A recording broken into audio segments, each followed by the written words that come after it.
Assalamualaikum. I'm Amir Ariff, and today I'll be presenting on the 8 categories of English inflections. First and foremost, what are inflections? Inflections are basically word formation that does not change the grammatical category of a word. This means noun stays noun, verb stays verb, and adjective stays adjective even after adding the inflections. And it also does not create new lexemes but changes the form of it to fit into different grammatical contexts. These words are not listed in a dictionary because it still carries the core meaning of the root word but has like a new grammatical function. For example, you can find the lexeme weight having its own section in the dictionary but not weights or weighted. And it's also worth noting that inflections are bound morphemes and are suffixes, which means it is added at the end of the word if the word is a regular form. But if it's an irregular form, they are often formed by internal stem change, which we have learned in morphological operations under non-concatenative, or by a combination of internal stem change and suffixation. So, the 8 categories of English inflections are only applicable to regular word forms. There are 2 in noun, 4 in verbs, and the last 2 in adjectives. And remember, these suffixes do not change the grammatical category of the word. So first we look into the noun category. So majority of nouns in English are pluralized by adding the suffix s at the end of the word. For example, the word book, one book, and many books.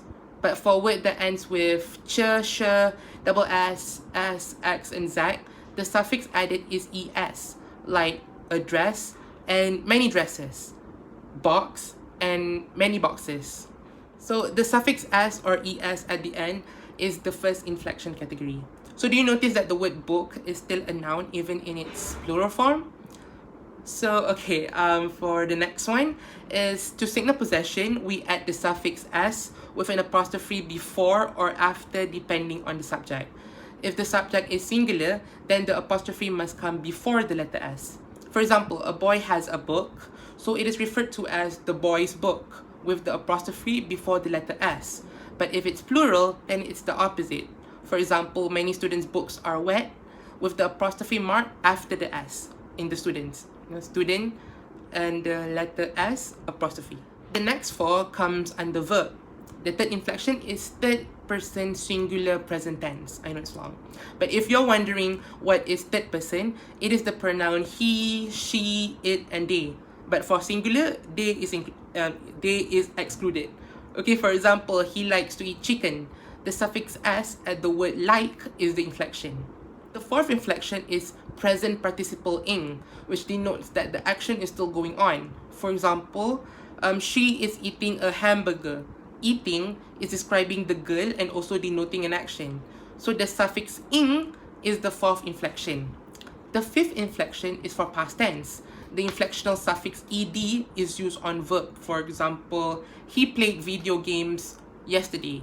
Play plus the suffix ed, played. So that is the fifth inflection. The sixth inflection is past participle, which expresses something that happened in the past but still has relevance to the present. So question, what's the difference between past tense and past participle? The difference is that past tense can be used on its own, while past participle needs an auxiliary verb such as have or had. Okay, for example, she had eaten a burger yesterday.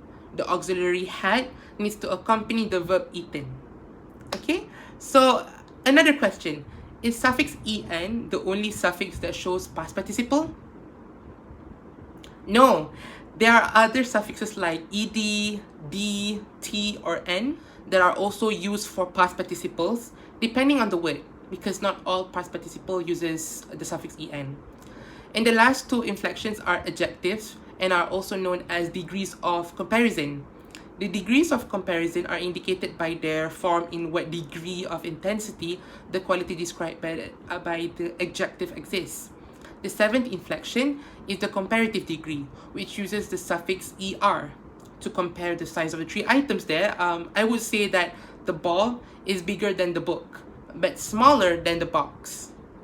Er, bigger and smaller. And the last inflection is the superlative degree, which uses the suffix est. it denotes that the quality exists in the highest degree of the objects described. So in this example, the box is the biggest between the three items. So before I end my presentation, a recap of the 8 inflections are plural s, possessive s, third person singular present tense s, present participle ing, past tense ed, past participle n, and comparison and s. So that's all from me. Thank you.